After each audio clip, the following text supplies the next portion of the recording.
Welcome to the letter I.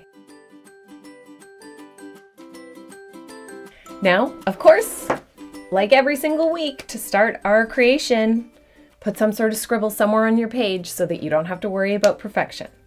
We're going to be working on composing the letter I and trying to make it equal in the different areas. So grab your pencil. We're going to be using the pencil a lot for this letter, but in the end, it's still going to look amazing, even with the pencil lines being there. For your I, it's composed of 3 rectangles, 2 on the top that should be the exact same in width and size and height, and 1 in the middle that should have the same width as the height of the top and bottom. Let me show you what we're talking about. Of course, if you want it to be perfect, you can use a ruler. I personally like to eyeball it because I do not have time to find a ruler. And most of the rulers I can find in my house are unicorn rulers, which are not helpful. To start, we want to draw a straight line across the top of the I. And I always like to extend it past where I'm going to be drawing my I, because the most important thing is actually the height of this chunk. Now down below, we want to do the same thing. So draw a parallel line,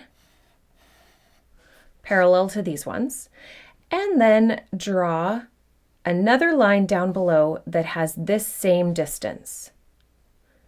So if you want to even do like a little finger measurement, or this is where a ruler or some other guideline would help, you can do that. Otherwise, just eyeball it and draw it in. Those are about the same. Next, we're going to do some vertical lines. First, one slightly to this side, and this is part of why I like not drawing endings on the I, is that then you don't have to worry about getting these in the exact right place. You're just going to draw it here, and we'll cap these off at the right place later. Now we want to draw another line right around here that's the same width as the height. So that means that right here we should be creating a perfect square. So I like to first sketch in what I think is a perfect square, and then also on the bottom sketch in that perfect square area. Once those 2 perfect squares are there, you can then draw a connecting line from one to the other. And it will help if you're watching each of the squares. So start off at the top, and once you pass that line, it's like when you're driving, you don't want to look right in front of your car, you want to look a ways off. So start looking at this bottom box and then draw in your line with the goal of connecting to that bottom box. So now we've drawn an I shape.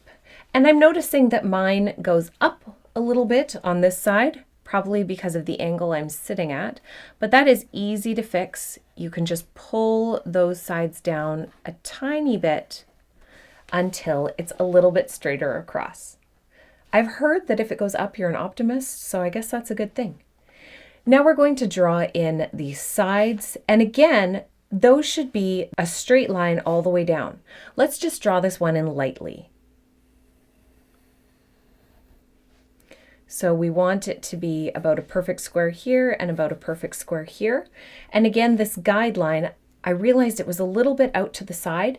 So you can always fudge these a little bit because guidelines are not set lines. They're just to guide you. On the same side, you want to make a box about the same and then pull that line down so that the top and the bottom sections are equal. Now we have lots of lines, honestly, let's be honest, that's what this is. But we also have the base of our I. You can thicken up that line across the top and then start to trace in some of these areas of your I. Tracing in this box on this bottom side and all the way along the bottom, tracing up here. Sometimes it's hard. You're not going to get as smooth of a stroke if you're going up. That's like an upstroke. So instead you might want to come up to this top side and then draw in this way. You can always to flip your page around so that you're always pulling down, even if you want to work that way up. And now our last step for today is to erase all of those extra lines. You also want to erase the extra lines on the inside. And we've got an I that we're going to add even more to in day 2.